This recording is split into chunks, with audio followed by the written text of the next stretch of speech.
apocalypse? Yeah, in the zombie apocalypse. Bro, you know Nostradamus? Yeah. So he predicted there's gonna be a zombie apocalypse in the coming year. It will appear at the time of the games of slaughter, not far from the age of the great millennium, when the dead will come out of their graves. So my mom said maybe it's 2027. That's the deal. That's what I was thinking Because too. the 7th, right? Yeah. And listen. So the great millennium. Yeah. The great millennium, maybe that's 2000. 2000. That bro. has to be it. It's gotta be. Maybe the effect of the vaccine. How zombies will come like to life. Okay, let me hear. It's like in that ice, like way down below, there has to be some type of like disease or like virus that's been frozen in there. Oh, like from time. Yo, that's so And then- true. Yeah, so like basically what I'm thinking like with like global warming, with like all the ice melting and all this Yeah. I think like it's gonna melt to a point where those are gonna get exposed. So like those like whole like viruses and all this stuff are gonna get exposed. And like, Yeah. yo, there's already people in like Antarctica. Like there's people like stationed on Antarctica and all that stuff. Maybe in preparation. Yeah, but maybe. Like a zombie. When I hear zombies, sadly, I go to like when I see people downtown on the streets and they're under the use of something and, you know, nobody is functioning and everybody does look like zombies, but it's a different perspective of what they're talking about. And when it comes to 2020, I always hear speculation about that there, you know, there was a reason behind that. When it comes to the zombie thing, do you think there is something coming 2027? We keep hearing stuff about that, but let me know your thoughts. Predictions made in 1924 about 2024. Beds will automatically fling children out in the morning. Men's legs will wither away due to a lack of exercise from the increased use of the automobile. Young women will dye their skin and hair, all colors of the rainbow. Everyone will wear flying clothes. Concerts will be performed remotely, and it will not be necessary to travel great distances to see. Horses will no longer exist. Diamond rings will be replaced with 100-pound bags of sugar as diamond supplies will be exhausted. Automobiles will travel on speedways through the center of towns. Family albums will be videos instead of photographs. Canada will have a population of 100 million. Movies will bring about world peace. Life expectancy will be 100 years old, and 75 will be considered young. Movies will be so realistic that it will be difficult to distinguish them from real life. Jazz music will be considered classical. The human family will be at the point of starvation. New York City will have a population of 30 million people and will have no transit. Oh, wouldn't that be nice if beds gently flung kids out? Get up. I'm not going to tell you again. And I think we have seen women dyeing their hair all types of rainbow. I don't know about skin, but we have seen some crazy things where people have literally turned themselves into animals, like actual cosmetic procedures, giving themselves little horns and cat eyes and whiskers. It's a crazy time. So yeah, we have seen some of that so far. And yeah, you can watch concerts from your phone or after, like you don't actually have to be there. So that, I guess maybe that's what they were saying. Please don't take the diamonds away and make it into a 100-pound bag of sugar, because I don't want no 100-pound bag of sugar. No, thank you. And please don't take the horses away. I love horses. And I actually feel like we're headed in a direction where AI is going to be too quick for us. And we will probably lose our automobiles and have to revert back to horses one day. So I feel like there's a reset coming. Don't know when, but I feel like we are headed in that direction. And I don't know about you, but yeah, it does feel like the family photo album is disappearing. And what are your thoughts on that one? I feel like some of those have hit, and I hope some of them don't. So what do I mean by the secret spells of the English language? Well, let me share with you what I call our premier life sentence. And it goes something like this.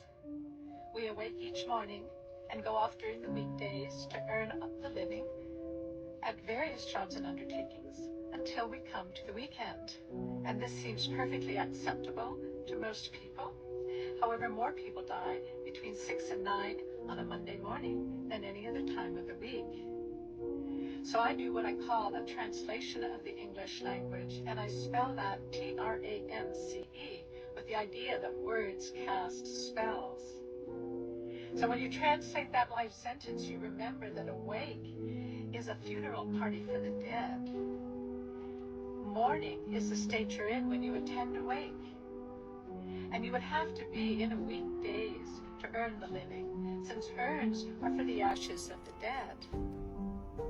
We call our jobs undertakings. Job itself is a Hebrew word for persecuted.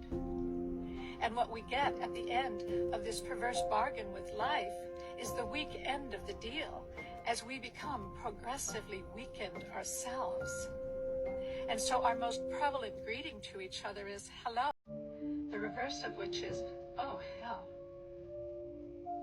And at first, I suspected the hands of collusion entangling the language to foster illusion.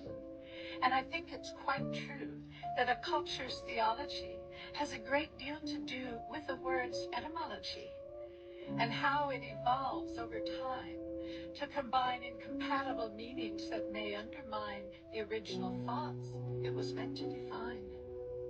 But now, I don't think it's planned, for the thing that I've found is that like concepts can gravitate toward the same sound and vibrate at the rate that our thoughts designate.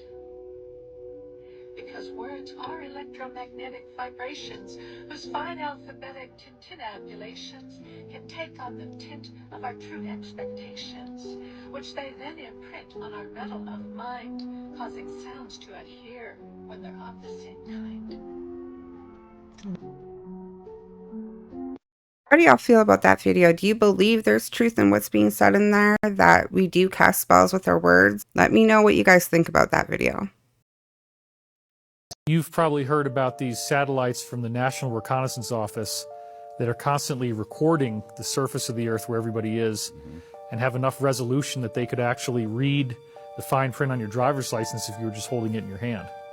Good grief, that was in the 1960s, sir. You know what we can do now? We can see what's inside the walls. We can see what kind of termite is eating inside your wall. And that's public information. So yeah, these things have been around for a while. And, you know, you can go pretty much anywhere on the planet in 40 minutes with these satellites and get HD 4K pictures of anyone, regardless if there's cloud coverage. So my question to that is lead paint still a thing? Like, we know they had taken it down or removed it because kids were eating it. It wasn't safe.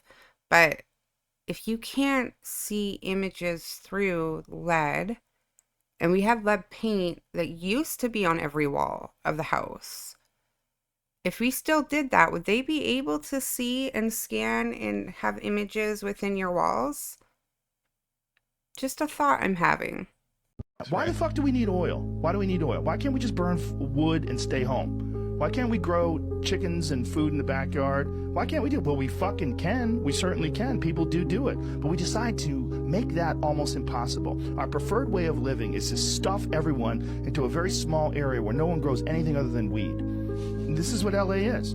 LA is 20 million people with hard surfaces, as many hard surfaces as you can. Boy, if you got an acre backyard in LA, holy shit, look at all that green. This is amazing. Well, no, that's the fucking earth coming through this weird sort of creation that we've put on top of the earth. But the goal is that, like New York City, there's none of it, right? You've got Central Park and they just got human shit.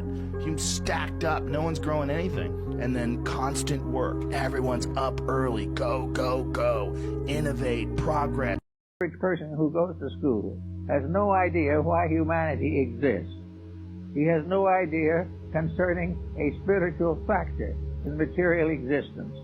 He has no general comprehension of the rules of life as these differ from the rules of social and political structures. He does not know where he came from. He does not know why he is here, and he has no idea where he's going. And on this compound ignorance, we offer degrees and make brilliant scholars out of people who have never answered any of those questions. It is one of these amazing things that we have created a great hierarchy of well-lettered ignorance. We have made everything subservient not to wisdom, but to the passing advantages of the hour. We're in exactly this position politically today.